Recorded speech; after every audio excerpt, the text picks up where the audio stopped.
Manipurda English singani kunhumdoi gi me ahumdagi thokliba irang asi lakshinaba amadi miyamgi lanthum ngak senaba hana leiramba Central Security Force Company gi mathakta ahenba CAPF Company kun amaga Thajillaklagani haina Security Advisor Kuldeep Singh na phongdokhre leingak ki makok thongba officers singa bapuparada leiba All Secretariat ke Conference Hall da review meeting pangthoklaba matung paugi mifum amada Security Advisor Kuldeep Singh na Makha Taana haikibada irang asi hek hobadagi hauzik fawbada lamdam asida Security Forces singi company chamaga marifu taranipan leiri masigi mathakta nauna thajilakadoriba company kun asiga punna company chaniga marifu nipana lamdam asigi irang thokpa yaba chingtam amadi National Highway singak sengane Security Forces sing asina lamdam asigi micham miyamgi punsi amadi lanthum ngak sengani haike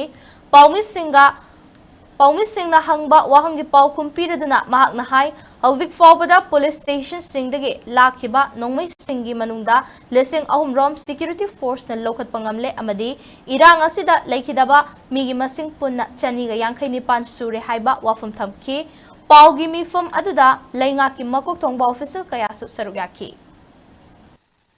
We are utilizing that facility for identifying people, and till now, in various cases, 32 persons have been arrested. Number of arms and ammunition have been recovered, approximately 3,000 out of looted weapons. Combing operations are going on regular basis. In each area, all the officers sit together, plan it out, and then they go for operations. The CRPF post was attacked, and during that encounter which took place, you know that 10 armed militants got neutralized. Soon after that, it came to light that 6 persons, 3 children and 3 ladies have been abducted. That day in an encounter, armed militants attacked the CRPF post, and that attack was spotted. So that is there. Whether they are Sioux or not, we do not have any that information at the moment. NIA is now investigating the case, and they will definitely come up with the further. And we are doing combing operations continuously in that area and investigating it further.